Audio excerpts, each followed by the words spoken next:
Welcome back, everybody. Today we're going deep, really deep into U.S. law. Ooh, exciting. I know, right? Specifically, we're looking at the National Archives and Records Administration. Binary. Yeah, narrow. We've got some choice excerpts from their 2016 Basic Laws and Authorities, Classic. plus some really interesting correspondence about how those population census records are handled. Oh, that's cool. I know. Get ready to be surprised by how our government handles info and what access we, the citizens, have to it.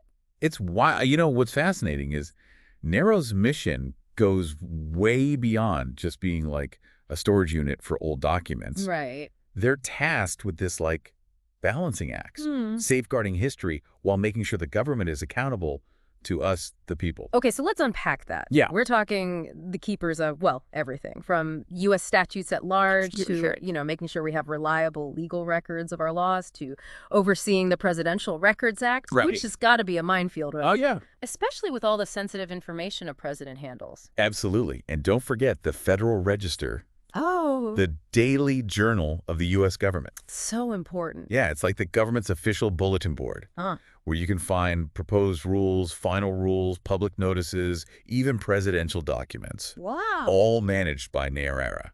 So it's not just about, dusty old documents, right? Mm. They're managing information that's vital to how our country functions right now. Exactly. You know what really struck me in those basic laws and authorities was this detail about presidential libraries. Oh, yeah. What's that? Did you know they have to meet crazy specific standards before NARA can even accept them? No way. Security, environmental controls, the whole 9 yards. Wow. It's like, It really shows you how meticulous NARA is about preserving this historical treasure. yeah, these aren't just any old buildings. Right. They have to meet rigorous standards to make sure these records are safe and accessible long term. Like Fort Knox for history. Uh-huh. Pretty much. All right, so we've got NARA as this, meticulous guardian. But now let's zoom in on presidential records. No. What exactly are we talking about here? Good question. Is it just official documents or what? So the Presidential Records Act defines them as pretty much any documents created or received by the president, their staff, or advisors. So that's a lot. It is. We're talking everything from official policy papers to handwritten notes, even emails and texts. Oh, wow. So in today's world, that's a ton of stuff. Absolutely. What about things related to, political activities? Oh, that's where it gets tricky. Right. I mean, campaigns, fundraising, are those official record stuff? So the Act includes those political materials, but only if they directly affect official duties. Huh. How do you even? Yeah, it's a nuanced distinction. I bet. It's led to a lot of debate and legal challenges. I can imagine trying to separate work emails from personal ones. Right. Sometimes the lines get blurred. And I'm guessing that's where things get really interesting. Oh, yeah. Especially when we talk about, us, the public, getting access to these records. Mhm. Are there limits? Yes, there are. Okay, what are we talking about? So the Presidential Records Act has a few exemptions to disclosure, Like what? like national security concerns, Right. personal privacy, Okay. ongoing law enforcement investigations, that kind of thing. I see. It's all about protecting sensitive info Makes sense. from being released too early Yeah. or inappropriately. Yeah, you wouldn't want top secret intel just floating around. Exactly. Okay, so what if a former president wants to keep certain records, under wraps? Ah, good question. Can they just say executive privilege and that's it? It's not quite that simple. Really? So the current president actually has the power to uphold or deny that claim of executive privilege from a former president. Whoa, that's interesting. Right. So you have this, tension. Yeah, between past and present administrations. Wow, imagine being the current president and having to decide whether to release something potentially damaging about your predecessor. Talk about a tough call. That is a tough call. It's like this balance of power and transparency. Exactly. So how do we, the average citizens, even get access to these records? Right. With all these exemptions and roadblocks. Is it even possible? Well, that's where the Freedom of Information Act comes in. The FOIA. Yep, FOIA. It's like the cornerstone of government transparency. It is. It gives us a way to formally request access to government info. So that's our key. It is. It's like your key to unlocking the government's filing cabinets. I like that. But it can be a bit of a challenge to navigate. I bet there's going to be some catches, right? You're right. Can't be that easy. There's some exemptions to FOIA, too. Really? Like what? Similar to the Presidential Records Act, Things like national security, individual privacy, Oh, okay. they can be used to justify withholding information. So even if your request is granted, does it take forever to actually get the info? It can take a while, I yeah. mean, we're talking potentially millions of pages of documents. Yeah, it's a lot. It's like you need a team of lawyers and archivists just to make a FOIA request. Uh-huh. Sometimes it feels that way. But it is really cool to see how access has evolved, Yeah. especially in the digital age. Sure. I mean, the basic laws and authorities even mentions the Electronic Freedom of Information Act amendments of 1996. Oh, yeah, those were revolutionary. They basically forced government agencies to make info available electronically. Right, think about it. This was the mid-90s. When everything was still mainly on paper. Exactly. Huge leap forward in terms of access. Absolutely. It makes you wonder how NARAR even handles the amount of info they have. It's a lot. Speaking of which, we've got this correspondence between the Bureau of the Census and NARAR. Oh, about the population census records. Yeah. Yeah. It really shows how meticulous they are. Yeah. The correspondence outlines this agreement to transfer those original census schedules to NARAR. Once they're not needed for stats by the Bureau. Gotcha. It's all about making sure those records are preserved, long term. Right. So the original schedules go to NARAR, but what about backups? Oh, good point. How do they make sure those records are protected? This is where it gets interesting. So the Bureau was really adamant about keeping negative microfilm copies of the schedules. Or film. I know, right? It's like ancient history in our digital world. I know, but they wanted those as the permanent records. Interesting. Why microfilm, though? Well, it's all about preservation. I see. The Bureau specifically says in the correspondence that those negative copies are only for preserving, Oh, wow. not for searching or reading unless it's absolutely necessary for, keeping them safe. Like treating them as the crown jewels. Haha, basically. I get it, but didn't they have, positive microfilm copies for daily use? They did it. Why not just use those? Well, the tech back then had limitations. Ah. The Bureau says the positives weren't ideal for searching. So they made this deliberate choice Yeah. to keep those negatives as the ultimate source I see. and use the positives for the more routine stuff. It's incredible how detail-oriented they were. It really is. Makes you appreciate the lengths they went to. To make sure we have these For records. generations to come. Absolutely. So we've got this picture of Nura as the guardian of, our nation's history, right? From presidential papers to census data. Hmm? They're navigating this tricky balance Oh, for sure. between protecting sensitive info and making sure we know what we need to know. That's not easy. And this is just the tip of the iceberg. Oh, yeah. We haven't even gotten to stories hidden in these records The power they have to shape how we understand the past. and even influence the present.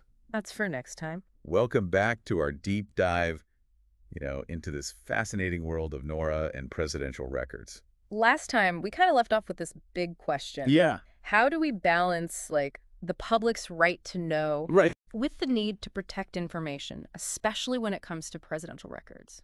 Yeah, it's a question that's been debated for years. Decades, really. It gets to the core of, our democracy. Yeah, I mean, transparency is crucial For sure. for holding our leaders accountable and for understanding the decisions that have, shaped our nation. But we also can't just, open the floodgates to every single thing a president has ever touched. Exactly right. Some things need to be, classified for national security to protect people's privacy. But Right. how do we make sure that's not just an excuse? To hide things. Yeah, that should be public. That's the million-dollar question, right? Mm-hmm. It's this constant push and pull. Tension. Yeah, between needing secrecy and the public's right to know. And it's not just Congress or the courts figuring this out. Right, it's us too. We, the public, are grappling with this too. All the time. Okay, let's go back to that, that tug of war we talked about.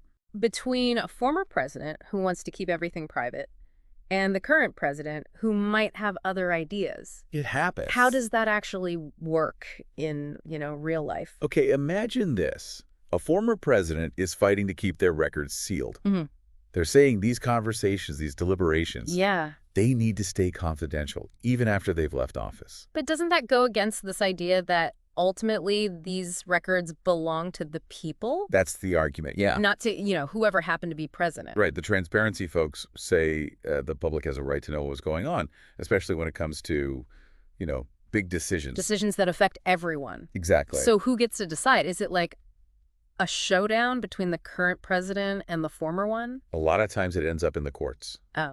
Oh. The Presidential Records Act gives the current president the power Okay. to uphold or deny a former president's claim of executive privilege. Huh. But that decision can be challenged. So it's a legal maze. Pretty much. But I guess that's what happens when you're dealing with, sensitive information. Absolutely. And these legal battles can take years. Really? Sometimes even decades. Wow. So getting access to these records. It's not a quick process. No. Not easy at all. Makes you wonder how much is out there that we'll never see. Right. Records tied up in legal stuff or just buried in bureaucracy. Lost to history. It's concerned. The transparency people say this lack of access erodes public trust.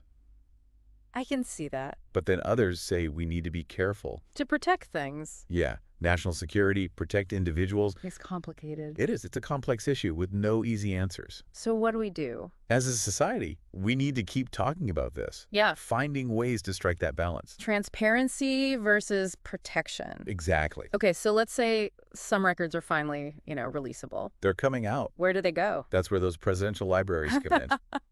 Ah, right. They're like archives, but also museums, giving us a glimpse into, the lives and times of our presidents. I've always been curious about presidential libraries. Yeah. They seem so, American. They are. What's their purpose? How did this whole thing even start? So the idea goes back to FDR. No way, really. Yeah, he wanted a dedicated place for his papers and stuff. From his presidency? Yeah, and he wanted it to be open to the public. So he was the trailblazer. He was. He donated his estate in Hyde Park, New York, and that became the first presidential library. Wow, so every president since then has done the same. Pretty much, yeah. Building their own It's library. to preserve their legacy. So it's more than just storage. Way more. They're museums, research centers, they do events, educational programs. All related to that president. Exactly. Like a whole experience. It is. And because they're run by NELAR, we know those records are safe. Oh, yeah. NELAR has strict guidelines for these libraries. Really? Like what? Building design, security, how they control the environment, archival practices. So it's not just about slapping the president's name on a fancy building. Nope. These are meant to be true repositories of history. Wow. Able to preserve these records for, forever. It's amazing to think about all the work that goes on behind the scenes. Oh, yeah. Archivists sorting through boxes and boxes of stuff, piecing together the past. It's a lot of work, but it's essential. So we can understand these records. And access them in the future. So the records are in these libraries. How easy is it for me, the average person, to actually see them? Well, most libraries are open to the public. Right. But not everything is available right away. I figured. Some stuff might still be classified. Right. For security or privacy. Exactly. And we talked about how processing these records takes time. Yeah, it's a process. It takes experts to sort through it all. To make it ready for us to see. Right. Researchers might wait months, even years. For certain materials. And be processed. So even if something is, technically releasable. It might not be ready to view. Okay, I get it. But for those who are willing to wait and to do the research. Yeah. The rewards are huge. What do you mean? These records give us a look into how the presidency works. Wow. And the decisions that shaped our nation. It's like being a detective. Kind. Piecing together clues from the past. Except instead of a magnifying glass, yeah, you've got boxes of presidential papers. That's a cool way to put it. And just like a detective, researchers find surprises. Real. Things that challenge what we thought we knew. Or shed new light on events. So it's not just for historians and academics, right? No, not at all. Who else is using these records? Journalists, authors, filmmakers, even everyday people. Really? They can find valuable stuff in there. Like what? Inspiration, education, even entertainment. Wow, that's amazing. It makes you wonder what stories are waiting to be told. Right. What secrets are hidden in all those boxes? And as technology gets better yeah. and more records are digitized, access will be even easier. That's great news. It seems like we're moving towards more transparency. Slowly but surely. When it comes to these presidential records. We are, but it's an ongoing effort. Right. Finding that balance. Between the right to know and protecting things. It's crucial for a healthy democracy. For sure. Okay, so for our listeners who are intrigued by all this, where should they start if they want to explore this world? NARA's website is a great resource. Okay. They have tons of info about presidential libraries, FOIA, how to access records. They have online exhibits too, right? They do. Digital collections you can browse from home. So go ahead and explore. You never know what you might find. Exactly. This has been a fascinating look at, presidential records, these libraries, and this whole idea of transparency. It's a complex topic. But we've only scratched the surface. Right. In part 3, we'll dive into some specific examples Oh, cool. of how these records have shaped our understanding of history. Ooh, getting into the specifics. Yeah. We'll look at cases where they revealed hidden truths, exposed wrongdoing, Wow. providing context for big moments in our past. Can't wait. Stay tuned for the final part of our deep dive. We'll uncover the power of these amazing historical treasures. All right. Welcome back to our deep dive final part. The grand finale. I know. We've talked about Neraz's mission, safeguarding history, making sure the government's accountable. Right. We've explored those presidential libraries, Mm-hmm. the whole transparency versus protection thing. It's a tricky one. It is. But now, let's get into the nitty-gritty. Okay, let's do it. Let's see how these records have actually shaped how we see history. Yeah, and even influenced what's happening today. Okay, let's start with a big one, Oh. Watergate. Oh, wow. Yeah. It's crazy to think that a break-in at, the DNC headquarters Mm-hmm. could bring down a president. It's wild. What role did presidential records even play in, No. uncovering the truth? A huge one. It turned out Nixon had been secretly recording conversations. In the Oval Office? Yeah, those tapes became like the key piece of evidence. Wait, hold on. The president was secretly recording himself. I know, right? Why would he do that? Well, back then, Nixon thought it was a good way to, preserve an accurate record of his presidency. Huh. He never imagined those tapes would be used against him. Let's talk about unintended consequences. Right. So what did the tapes reveal? Yeah, what was on them? They showed this pattern of, obstruction of justice, abuse of power, Wow. which ultimately led to Nixon resigning. Imagine being the investigator. I know. Listening to those tapes for the first time. Like uncovering a secret chapter of history? It's incredible to think these recordings meant for, personal use. Right. Became this tool for accountability. It shows you the power of these records. And how important transparency is. For sure. Okay, let's fast forward a few decades. Another scandal. The Iran-Contra affair. Reagan administration. Secret arms sales, funding rebels in Nicaragua. How did presidential records shed light on that? Okay, so the Iran-Contra affair was messy. Yeah. Covert operations, back channel deals. The story kept changing. It sounds like a spy movie. It kind of was. No kidding. But as those presidential records came out, Yeah. they started to paint a clearer picture. Oh, I see. We started to understand how decisions were made. And who was involved? Exactly. So those records, they helped connect the dots They did. and give us a more complete story. They helped us understand the motivations, the mistakes, the consequences, Love Iran-Contra. which was this super controversial chapter. In U.S. foreign policy. And those presidential records were crucial for, learning from it. It's amazing how these records can change how we see the past, Right. even change how we see historical figures. And that process of uncovering the truth, it's still going on. Right. More records are coming out, new technologies helping us. So our understanding of the past. It keeps evolving. Speaking of technology, Neraz Guillen challenges now, right? Oh, yeah. Preserving digital records. Emails, texts, social media posts. All that stuff we create every day. It's a whole new world for archivists. It is, right? I mean, they used to deal with paper, photos, recordings, And now it's all about digital files making sure they're authentic and figuring out how to make them accessible. in a way that makes sense. Exactly. It's a huge task. It is. I mean, digital stuff can be changed so easily. Deleted, too. And the tech gets outdated so fast. It's like a race against time. Right.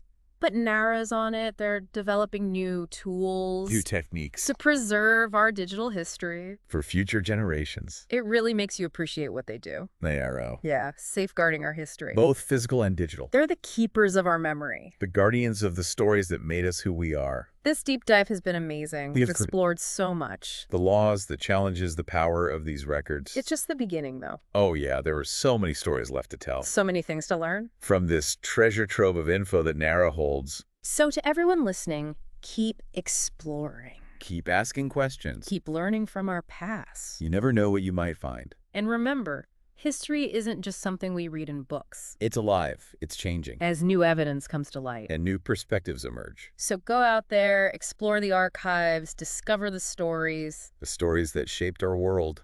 Thanks for joining us on this deep dive. Until next time, keep exploring.